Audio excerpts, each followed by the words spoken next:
Hey, this is Paul with convertingcopy.com, and today I got a quick video tutorial on how to optimize your images, search engine optimize your images using Photoshop.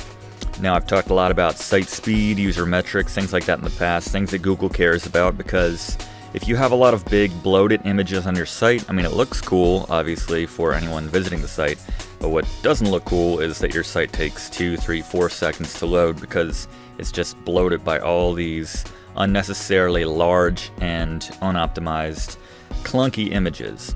Alright, so I just have a basic image of a key right now, right here. Might use this to talk about keyword research or something like that. I wouldn't put it past myself. Anyway, actually, I want to get rid of this blue background with some... actually, we're going to save this as a JPEG, so it doesn't matter. We're going to keep the background intact. So, first things first, let's change the size of this image.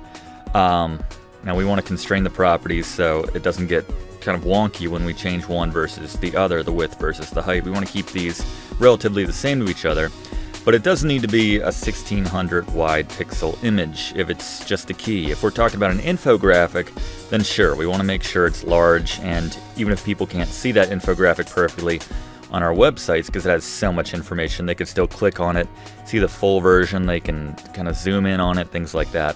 So we don't want to affect that, because if you minimized or just basically reduce the size of something that actually matters in that sense, something with data on it that you need to read, then it's just going to get kind of blurred when you try to zoom in on it, and you're not going to actually see the data. For our purposes right here, just a key that we want to use to, spice up the just an informational post on our site. Maybe we'll use some tags as we upload the image.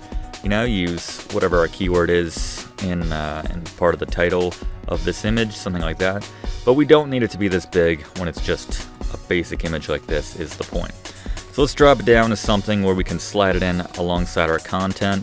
Generally something pretty small, like 300 wide pixels works for me. Let's just do that. And now let's zoom in 100%, see what that actually looks like. Let's go down to 100% down here. And that's fine. That's what it's going to look like on our site alongside our content. So now there's different ways to export this. We can go to Save As, and let's see, where's our Photoshop folder? And so we could just save this right here as a key, JPEG right here. It's probably the most efficient file size, the smallest at least. And then we can make it even smaller right here in Photoshop using this little slider here. And it shows you just by reducing the quality by, 4 quality points here in Photoshop, we've effectively reduced the size by half. So you can mess around with it, and you'll see as we look at that key image, you can see what the net result is going to be. It's a little blurry, a little pixelated, but if we keep moving on up until you can't really notice a difference, that blue changes a little bit, but like the key itself doesn't really start to look blurry until we get down to like the mid-medium settings. So we could probably get away with, and then also pay attention to the file size here, we could probably get away with high quality, quote unquote, right here. It's only a few kilobytes larger in size, not a big difference, and we can export it that way. An even more efficient way of doing this is to come down to Save for Web and Devices, and this will save it specifically with websites in mind.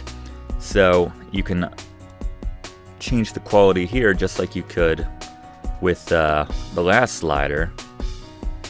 But you'll see the quality, or rather the size, is only 12 kilobytes here versus what we're working with, like mid-30s on high setting for the other one, because we have this optimize button ticked right here.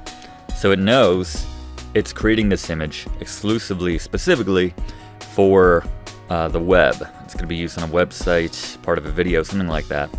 So basically you get away with high. I think that works pretty well, and you can also mess with the quality. That's going to, as you can see, affect the file size as well. But by default, high will put the quality at 60, you get probably 30% the size that we had with the other one, and the quality is indistinguishable for the most part as far as I'm concerned. So it does a much better job at optimizing that image, not only in terms of keeping down sizes for your website, but it's going to make your website load so much faster, and search engines will appreciate that when you don't have a lot of big, unnecessarily bulky images on your sites. Just save that. You'll choose where you want to save it. You just upload it as is, and it will even be kind of search engine friendly in terms of the title, because whatever you're going to name it in that next section, it's going to put dashes as if you were talking about like a title of a website or something like that.